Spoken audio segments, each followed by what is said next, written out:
Question number 3, we have to define mole fraction, molality, molarity and mass percentage. तो सबसे पहले mole fraction को define करते हैं. What is mole fraction?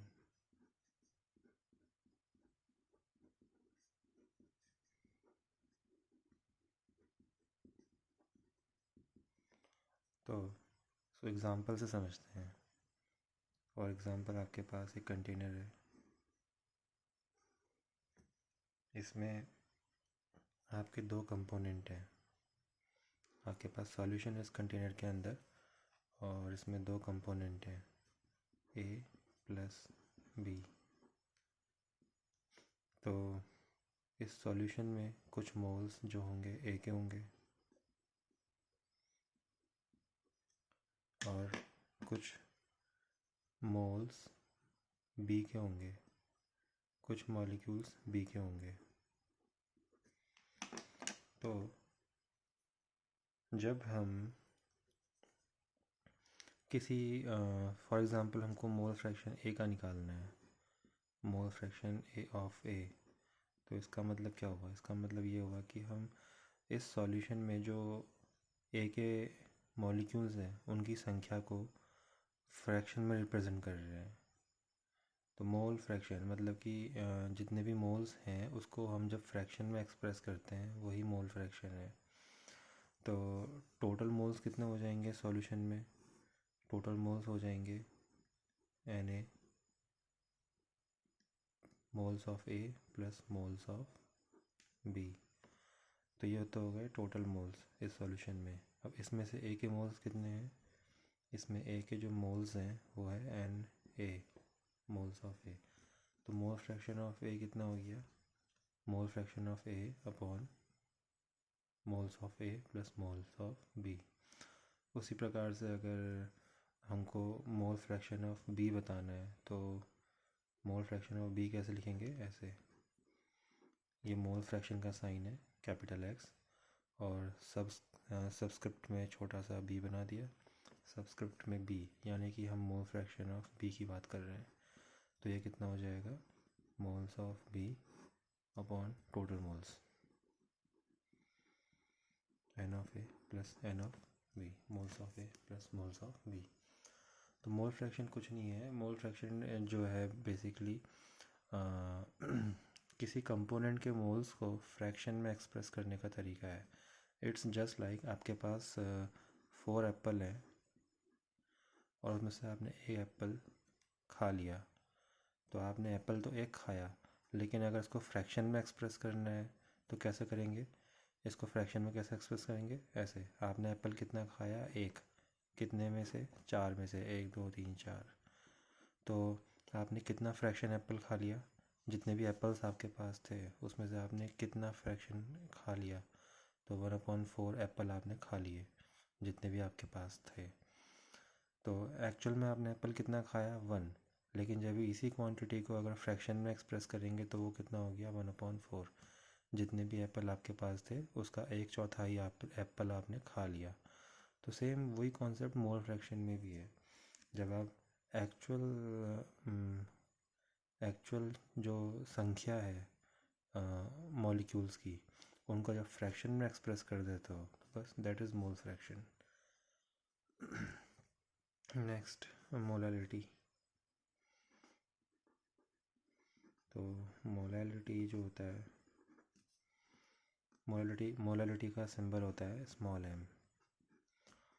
Molality होता है, मोलालिटी का मतलब होता है कि 1 kg सॉल्वेंट में आपके पास एक कंटेनर है और यहाँ पे आपके पास जो सॉल्वेंट है वो 1 kg है. 1 kg सॉल्वेंट.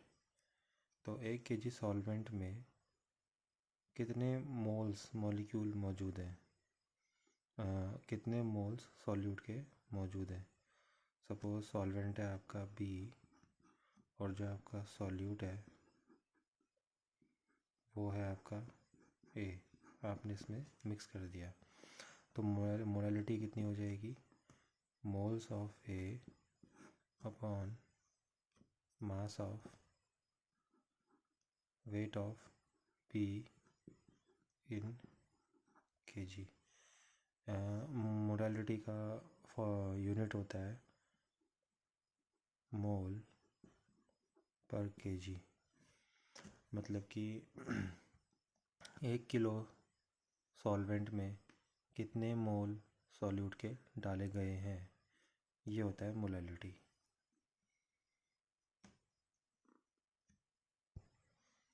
नाउ थर्ड, अब बात करते हैं मोलारिटी की। तो नंबर थर्ड, मोलारिटी क्या होता है?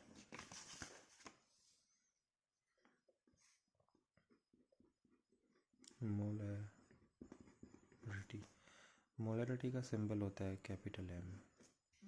मोलारिटी बताता है मोल्स ऑफ सॉल्यूट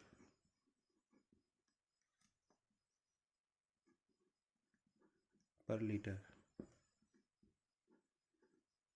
सॉल्यूशन।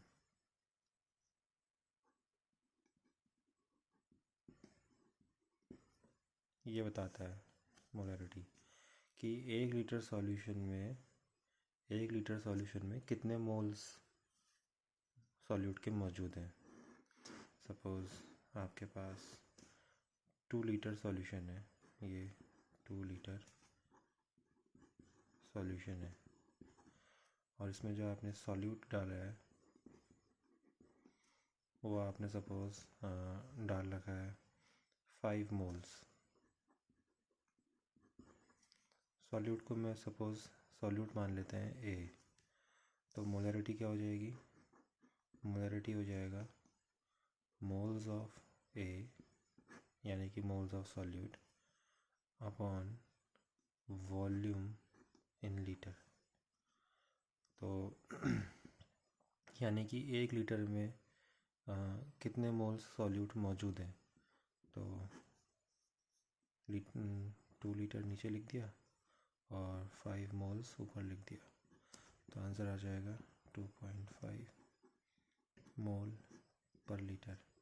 यानी कि इस सॉल्यूशन का जो कंसंट्रेशन है वो कुछ इस प्रकार से है कि एक लीटर सॉल्यूशन के लिए 2.5 मोल सॉल्यूट्स अवेलेबल है। यानी कि इस सॉल्यूशन का कंसंट्रेशन उतना ही है जितना कि इस वाले सॉल्यूशन का कंसंट्रेशन होगा 1 लीटर का सॉल्यूशन, और उसके अंदर कितने मोल्स? 2.5 मोल्स, 2.5 मोल सॉल्यूट। तो जितना कंसंट्रेशन इस सॉल्यूशन का होगा उतना ही कंसंट्रेशन इस सॉल्यूशन का होगा फॉर एवरी, यानी कि 1 लीटर सॉल्यूशन में 2 लीटर सॉल्यूशन में तो 5 मोल्स मॉलिक्यूल्स प्रेजेंट हैं सॉल्यूट के। तो 1 लीटर सॉल्यूशन में कितने प्रेजेंट हो गए? 2.5 mole. For every 1 litre solution 2.5 moles solute is available. तो ये तो हो गया molarity. Now number fourth, mass percentage.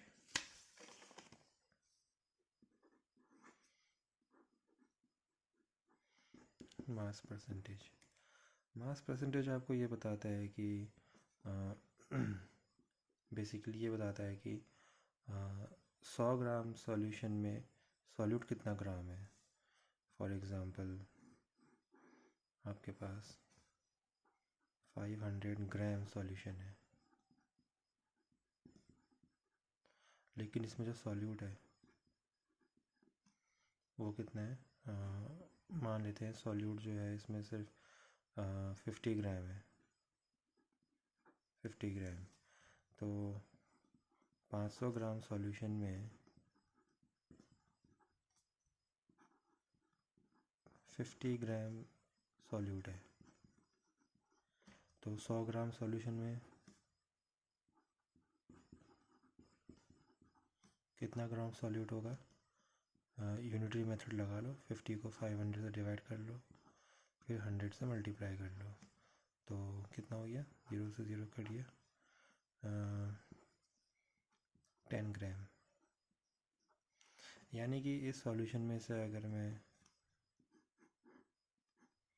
100 ग्राम सॉल्यूशन का सैंपल निकाल लूँ तो उसके अंदर कितना सॉल्यूट प्रेजेंट होगा, उसके अंदर 10 ग्राम सॉल्यूट प्रेजेंट होगा। अगर मैं इसमें से इस मेन सॉल्यूशन में से 100 ग्राम का सैंपल निकाल लेता हूँ तो उसमें सॉल्यूट कितना मौजूद है, उस 100 ग्राम सॉल्यूशन में 10 ग्राम सॉल्यूट होगा। तो मास परसेंटेज कितना हो गया, 10%। तो ये तो हो गया मास परसेंटेज का मतलब कि 100 ग्राम सॉल्यूशन में कितना ग्राम सॉल्यूट प्रेजेंट है। तो उसको निकालने का फॉर्मूला क्या होता है, इसको निकालने का फॉर्मूला होता है वेट ऑफ सॉल्यूट, या फिर आप बोल सकते हो मास ऑफ सॉल्यूट भी बोल सकते हो, upon weight of solution into 100। तो ये आंसर आ जाएगा आपका परसेंटेज में। तो इस एग्ज़ाम्पल में मास परसेंटेज कितना है, 10%। यानी कि 100 ग्राम सॉल्यूशन का अगर आप सैंपल लोगे तो उसमें 10 ग्राम जो होगा वो सॉल्यूट होगा।